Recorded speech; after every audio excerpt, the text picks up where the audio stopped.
Hi guys, this is Avais and Frahat and today we are going to discuss Chat GPT and its role in research. तो research में हम Chat GPT किस तरीके से use कर सकते हैं? So over to you, Frahat साहब. Thank you, Avais.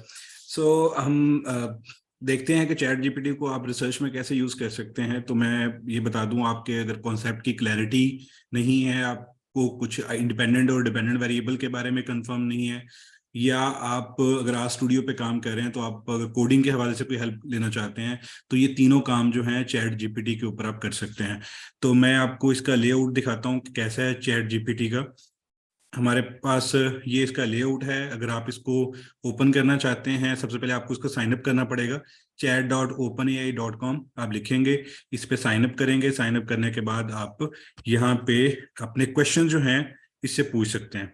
सो मैं यहाँ पे कुछ क्वेश्चन जो हैं वो लिख रहा हूँ और देखते हैं कि हमें क्या आंसर मिलता है. फर्स्ट कर लें, मैं जानना चाहता हूँ कि एकेडमिक एनवायरनमेंट क्या होता है. तो मैं यहाँ पे लिखता हूँ व्हाट इज एकेडमिक एनवायरनमेंट. सो अगर मेरे स्टडी में एकेडमिक एनवायरनमेंट का वर्ड है तो मैं यहाँ पे इससे पूछ सकता हूँ और ये मुझे उसका जो है वो आंसर देना शुरू कर देगा. सेकंड, अगर मैं चाहता हूँ कि एकेडमिक एनवायरनमेंट से मुझे कुछ एग्जांपल्स भी प्रोवाइड कर दे तो वो भी मैं लिख सकता हूँ. सिमिलरली अगर आप कुछ लेक्चर्स वगैरह प्रिपेयर कर रहे हैं और उसमें आपको लगता है कि कहीं पे कोई कॉन्सेप्ट ऐसा है जिसकी आपको अंडरस्टैंडिंग नहीं हो रही, तो आप उसकी एग्जांपल्स वगैरह या इससे कंफर्म कर सकते हैं और उससे रेलिवेंट एग्जांपल भी आप ले सकते हैं. ये इसने क्रिएट कर दी है. अगर आप आर्ट स्टूडियो पे कोडिंग वगैरह कर रहे हैं तो आप लिख सकते हैं यहाँ पे art studio code for simple linear regression. तो ये सिंपली लिख के आपने इसको जो ये ऐसे ही है जैसे आप किसी ह्यूमन से चैट कर रहे हैं तो वो आपको उसका जो है वो आंसर दे रहा है. समटाइम इसके आंसर जो हैं 100% करेक्ट नहीं होते, तो आप इसको डबल चेक जरूर कर लीजिएगा. अगर आप कुछ रिसर्च के ही क्वेश्चंस कर रहे हैं तब भी आप इसको डबल चेक कर लीजिएगा. जो रेफरेंस हैं इसके जो है उनको भी आप डबल चेक कर सकते हैं कि क्या वो करेक्ट है नहीं. उसके लिए गूगल स्कॉलर वगैरह आप यूज कर सकते हैं. जी Can you please write what is the difference between independent and dependent variable? Sure. मैं यहाँ पे what is difference between independent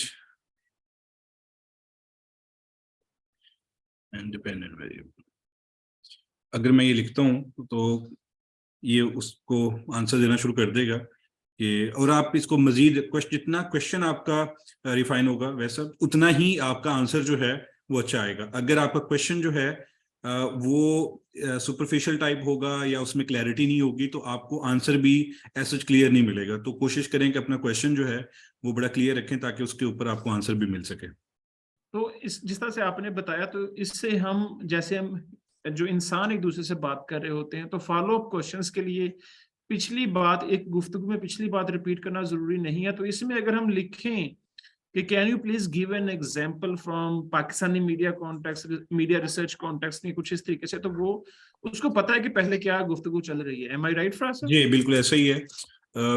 आप जैसे उसको कहेंगे वो इस बात को याद रखता है कि प्रीवियस कॉन्टेक्स्ट क्या चल रहा था या प्रीवियस मुझसे क्वेश्चन क्या किए गए, उसके अकॉर्डिंग ही वो आपको आंसर करेगा. तो अब ये इंडिपेंडेंट और डिपेंडेंट वेरिएबल की एग्जांपल जो है वो उसी ने मेंशन कर दी है कि एग्जांपल डिपेंडेंट वेरिएबल्स की वो पाकिस्तानी कॉन्टेक्स्ट से देगा. तो ये अब उसने पाकिस्तानी कॉन्टेक्स्ट से एग्जांपल देना शुरू कर दी है. जी वैस तो इसको हम मजीद सोशल साइंस से के रेलिवेंट भी बना सकते हैं. Thank you so much Faraz sahab. Thank you. तो ये थी हमारी आज की वीडियो चैट जीपीटी के बारे में. आर्टिफिशियल इंटेलिजेंस किस तरीके से सोशल साइंस एजुकेशन में और पर्टिकुलरली रिसर्च में किरदार अदा कर सकती है, उसके बारे में मजीद वीडियोस हम बनाने जा रहे हैं. So stay tuned. Thank you very much. Thank you.